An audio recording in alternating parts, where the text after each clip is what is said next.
The topic for today is about getting old, how to manage the situation, and live happily. Everybody will die sooner or later, and nobody can avoid getting old. So we have to accept the fact with understanding and grace. And we have to learn the handicaps of old age so that we'll be able to deal with them and learn how to handle and live happily the rest of our lives.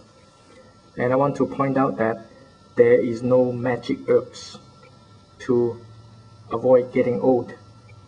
The magic herbs only exist in fictions. And what you can do is to note all the emperors in the past. They have tried to get those herbs and they all failed.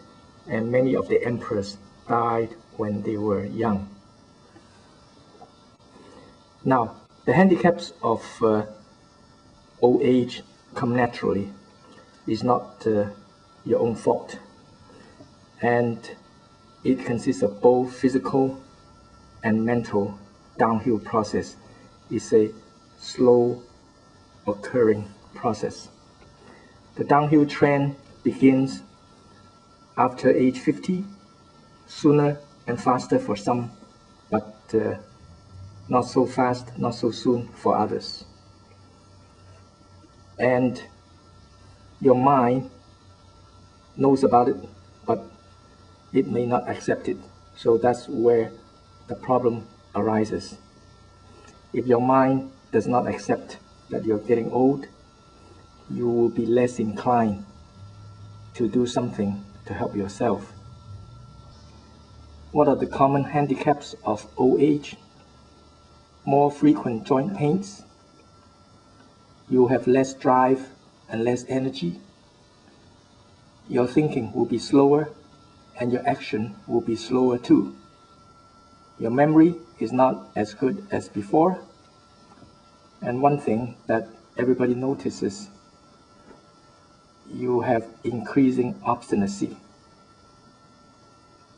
And the following are some of the things that may need medical attention.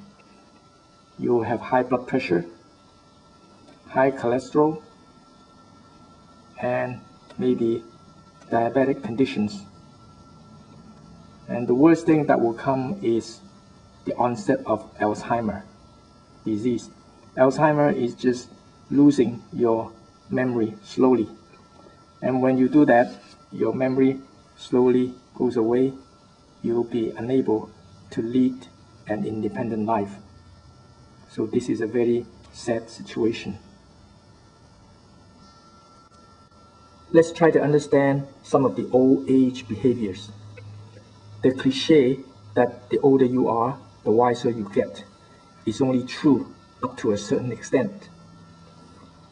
When you're getting older, you'll be less open to new ideas simply because they are new or because they are too complicated for your mind to understand. Another thing is that your obstinacy will prevent you from changing your habits. Even though your habits are bad and you know it, it's very hard to change the older you get. And you also have forgetfulness. What are they? Misplaced things in the home. Everything you said you could not find lies in the home somewhere. You just cannot find them because you forget where you put them. And you tend to miss regular bill payments more and more. And very often you forget to turn off the stove, and that is a very dangerous thing at home. Now, if you have lived with some senior people, you'll always hear that they complain about missing things, and they also complain about their things being stolen. So all those things is just because of a lapse of memory. And when you're getting old, you have a sense of loneliness and insecurity. When you live independently, at home. So it's not a very pleasant situation. The young may think that the old people are crazy. Let me tell you, they are not. They are not crazy. They are just getting old. And what they need is your understanding, your sympathy, and if possible, your help. Now, when you are young, you got to do some mental preparation for this eventual happening. How? Well, very easy. You have to get to know, help if possible, or live with some seniors. You have to live a healthy life, because the more healthy you are, the easier you'll be able to delay the aging process. That means you want aging to be coming to you later rather than sooner. And you always try to make life simpler as you age, because this will create less burden on yourself. Try to live close to friends or relatives. Why? Because in this way you can facilitate mutual assistance. Just in case something happens, you want to have friends and relatives to be around.